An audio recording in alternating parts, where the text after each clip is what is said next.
I want to turn now to Dr. Vin Gupta. He's an affiliate assistant professor at the Institute for Health Metrics and Evaluation and an MSNBC medical contributor. Boy, I got to tell you, doctor, I mean, it's always great to talk to you, but can we just take a moment here? Because so often when we have these conversations, they're all downers. The first confirmed cases of COVID-19 here and in the UK were late January, and here we are in December, and we have a vaccine. How remarkable is that, and how important?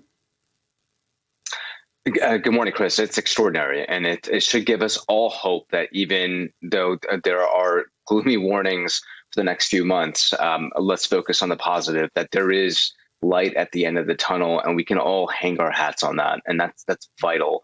What you're seeing here stateside today is that the Advisory Committee on Vaccines is convening to discuss the Pfizer vaccine that is going live today in the UK.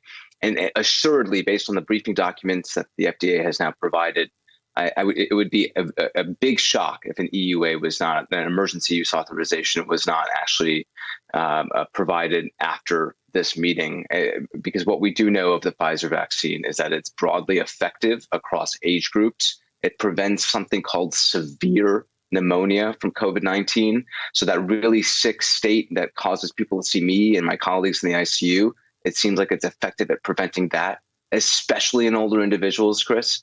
And then lastly, and really critically, at least on the 2 months of data that we do have studying this vaccine, it doesn't look like there's any serious adverse events, maybe some redness and a little pain at the injection site at most for a few days.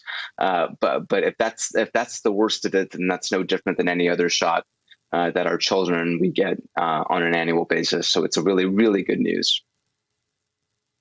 And it's remarkably effective even pretty quickly after just the first dose, right? That's what the data suggests. Now, I mean, the key piece here is looks like you still need that second dose 28 days later. And it's going to be important to get that second dose for long-lasting immunity.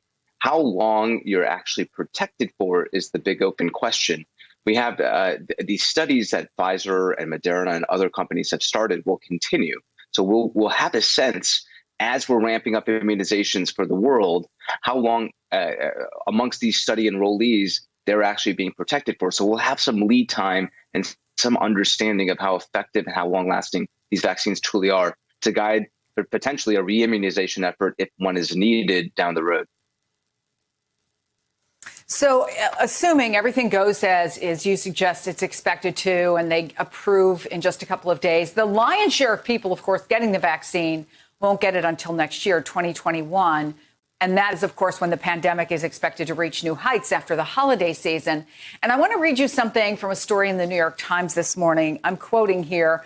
A vaccine is like a fire hose. A vaccine that's 95% effective, as Moderna's and Pfizer's versions appear to be, is a powerful fire hose, but the size of a fire is still a bigger determination of how much destruction occurs.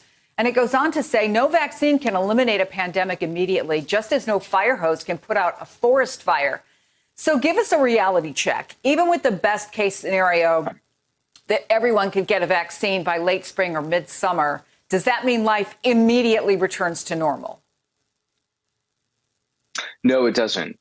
So first of all, we need a certain percent of the population to consent to immunization. We think at least 70%. That will take time. So just because you get your shot and then you get your second shot doesn't mean you can stop wearing a mask and stop with hand hygiene, those things immediately after. This is going to take time. We're going to need everybody ideally to do it. And it's going to take time on the back end to make sure that enough time has elapsed between that second dose when you're truly protected. So that's one. Number two, Chris, let's be clear. Any vaccination campaign isn't really going to ramp up until early April at the earliest for the general population, meaning that the worst of the pandemic is in front of us. We're worried that even in spite of vaccinations starting for the general population in that time period, we're going to lose over 500,000 souls in America alone in total from this pandemic. So that's why it's still vital that you don't travel, that everything we've talked about is still top of mind while we look at relief ahead.